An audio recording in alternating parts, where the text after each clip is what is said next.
नमस्कार साथियों, स्वागत है आपका दिनेश एकेडमी यूट्यूब चैनल में। तो साथियों, आज के इस वीडियो में हमारा जो उत्तराखंड से संबंधित एमसीक्यूज पार्ट जो रहने वाला है, तो वो रहने वाला है हमारा 7, यानी कि एमसीक्यूज पार्ट 7। तो देख लेते हैं एमसीक्यूज पार्ट 7 में आज जो है उत्तराखंड से संबंधित कौन कौन से प्रश्न जो है आज इस वीडियो में रहने वाले हैं। तो शुरू कर लेते हैं आज के ये एमसीक्यूज प्रश्न उत्तराखंड से संबंधित। तो सबसे पहले जो प्रश्न है कि हिमालय की द्वारिका किसको कहा जाता है उत्तराखंड में, या फिर हम इसको ये भी कह सकते हैं कि हिमालय की द्वारिका के नाम से किस स्थान को जाना जाता है उत्तराखंड में। तो ये जाना जाता है हमारा द्वाराहाट को। द्वाराहाट को जो है उत्तराखंड में हिमालय की द्वारिका के नाम से जाना जाता है। उसके बाद नेक्स्ट जो प्रश्न है कि द्वाराहाट में स्थित मंदिरों को कहा जाता है, यानी कि जो मंदिरों की नगरी जिसको कहते हैं द्वाराहाट उत्तराखंड में। तो ऐसे ही द्वाराहाट में जो है स्थित जो है मंदिर को कहा जाता है। तो किस नाम से जो है द्वाराहाट में स्थित मंदिरों को पुकारा जाता है, तो ये पुकारा जाता है हमारा उत्तर का काशी। उत्तर का काशी के नाम से जो है द्वाराहाट में स्थित मंदिरों को कहा जाता है। तो इसमें हो सकता है इस एमसीक्यूज में रिपीटेड क्वेश्चन हो उत्तराखंड से संबंधित। तो देख लेते हैं कि कौन कौन से प्रश्न हैं। तो सभी प्रश्नों को जो है पढ़ेंगे आज हम। तो उसके बाद जो नेक्स्ट प्रश्न है कि उत्तराखंड ग्रामीण बैंक की स्थापना कब हुई थी। तो उत्तराखंड ग्रामीण बैंक की जो स्थापना हुई थी 1 नवंबर 2012 को। तो उत्तराखंड में जो है ग्रामीण बैंक की जो स्थापना हुई थी 1 नवंबर 2012 में। उसके बाद नेक्स्ट जो प्रश्न है कि किसान चैनल प्रारंभ कब हुआ था उत्तराखंड में। तो उत्तराखंड में जो है किसान चैनल जो प्रारंभ हुआ था, तो ये हुआ था हमारा 21 जनवरी 2004 से। तो किसान चैनल जो प्रारंभ हुआ था उत्तराखंड में, तो ये हुआ था हमारा 21 जनवरी 2004 से। उसके बाद नेक्स्ट जो प्रश्न है कि बुरांस को जो है कश्मीर में किस नाम से जाना जाता है। तो बुरांस जो है तो इसको क्या कहते हैं कश्मीर में किस नाम से जाना जाता है। तो ये जाना जाता है आर्डवाल्ट। आर्डवाल्ट के नाम से जो है बुरांस को कश्मीर में इस नाम से जाना जाता है। उसके बाद नेक्स्ट जो प्रश्न है श्रीनगर को महाभारत में किस नाम से पुकारा जाता है, पुकारा गया या फिर पुकारा जाता था। तो श्रीनगर को जो है महाभारत में जिस नाम से पुकारा जाता था, एक पुकारा जाता था सुबाहुपुर और दूसरा जो है श्री क्षेत्र के नाम से पुकारा जाता था श्रीनगर को महाभारत में। तो सुबाहुपुर और श्री क्षेत्र। उसके बाद नेक्स्ट जो प्रश्न है कि महाभारत में कुनिंदों को कहा जाता था, यानी कि जो महाभारत में जो है कुनिंदों को किस नाम से पुकारा जाता था। तो ये पुकारा जाता था द्विज नाम से। कुनिंदों को महाभारत में द्विज नाम से पुकारा जाता था। उसके बाद नेक्स्ट जो प्रश्न है कुनिंदों की दूसरी राजधानी कहाँ थी, यानी जो कुनिंद राजा थे उत्तराखंड में, तो इनकी जो दूसरी राजधानी कहाँ थी, तो वो थी हमारी शत्रुघ्न नगर। तो कुनिंदों की दूसरी राजधानी थी शत्रुघ्न नगर।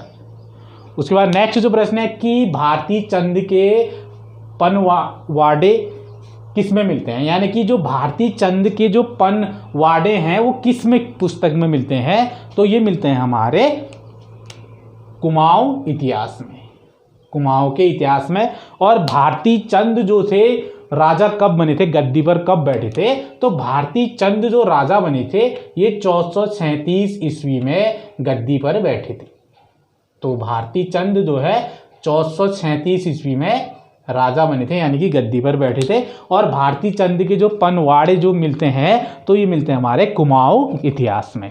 तो उसके बाद नेक्स्ट जो प्रश्न है कि झूला देवी राम मंदिर स्थित है उत्तराखंड में, यानी कि जो झूला देवी राम मंदिर है तो वो कौन से जनपद में स्थित है उत्तराखंड में। तो ये स्थित है हमारा अल्मोड़ा। और अल्मोड़ा के किस स्थान पर, तो ये है चौबटिया नामक स्थान पर स्थित है झूला देवी राम मंदिर, जो कि अल्मोड़ा चौबटिया में पड़ता है। उसके बाद नेक्स्ट जो प्रश्न है यूके यानी कि उत्तराखंड में कुल कितने जनपदों की सीमा पड़ोसी देशों को छूती है। तो उत्तराखंड में कितने ऐसे जिले हैं जो पड़ोसी देशों को स्पर्श करती है उनकी सीमा। तो ये जो है कुल 5 जनपद हैं, 5 जिले हैं उत्तराखंड में कि जो पड़ोसी देशों की सीमा को स्पर्श करते हैं। तो देख लेते हैं वो जनपद कौन से हैं, वो जिले कौन से हैं उत्तराखंड के। तो पहला जो है उत्तरकाशी। उत्तरकाशी की जो जिले की जो सीमा लगती है तो ये चीन को स्पर्श करती है, उत्तरकाशी जिले की उत्तराखंड में। उसके बाद दूसरा जो जिला है चमोली।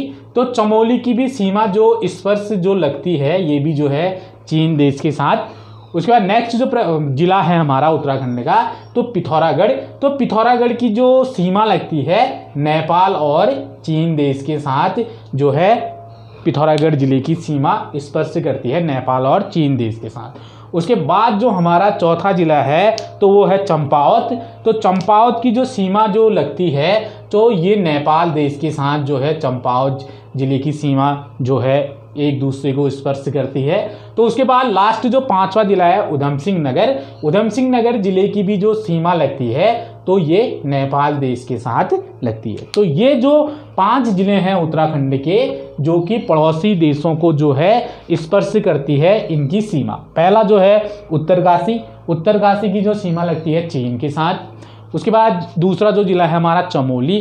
तो चमोली की जो सीमा जो स्पर्श करती है तो ये चीन देश के साथ। उसके बाद जो हमारा तीसरा जिला है पिथौरागढ़। तो पिथौरागढ़ की जो सीमा जो लगती है देशों में तो ये 2 देशों के साथ जो है पिथौरागढ़ की सीमा लगती है, चीन और नेपाल के साथ। उसके बाद चौथा जिला जो है हमारा चंपावत। तो चंपावत की जो सीमा लगती है हमारी तो ये नेपाल देश के साथ।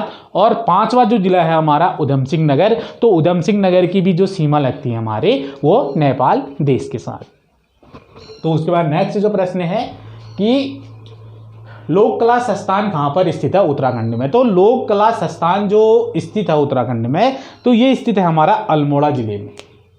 तो ये पड़ता है हमारा अल्मोड़ा जिले में स्थित है लोक कला संस्थान। तो इस MCQs पार्ट 7 का लास्ट प्रश्न देख लेते हैं इस वीडियो का कि अल्मोड़ा के राजा जो थे बालोक कल्याण चंद ने 1565 ईस्वी में किस मंदिर पर कब्जा किया था। यानी कि जो बालोक कल्याण चंद से जो अल्मोड़ा के राजा तो इन्होंने जो है 1565 ईस्वी में किस मंदिर पर जो है कब्जा किया था। तो ये किया था इन्होंने वैजनाथ मंदिर पर। तो बालोक कल्याण चंद ने जो है जो कि अल्मोड़ा के राजा थे तो इन्होंने 1565 ईस्वी में जिस मंदिर पर जो कब्जा किया था तो वो किया था हमारा वैजनाथ मंदिर पर। तो ये थे कुछ महत्वपूर्ण प्रश्न उत्तराखंड से संबंधित MCQs पार्ट 7। तो यदि चैनल पे पहली बार जुड़े हैं तो चैनल को सब्सक्राइब नहीं किया है तो चैनल को सब्सक्राइब करना ना भूलें। साथ में जो है बेल आइकन प्रेस घंटी के निशान का बटन भी आप दबाइए जिससे कि जो भी नोट्स अपलोड होते रहे दिनेश एकेडमी में तो उसकी नोटिफिकेशन जो है आप तक समय समय पर पहुंचते रहे। तो वीडियो को अधिक से अधिक शेयर भी करते रहिए साथियों। तो फिर मिलेंगे आपसे नेक्स्ट वीडियो में कुछ नए प्रश्नों के साथ। तो तब तक के लिए साथियों नमस्कार, जय हिंद।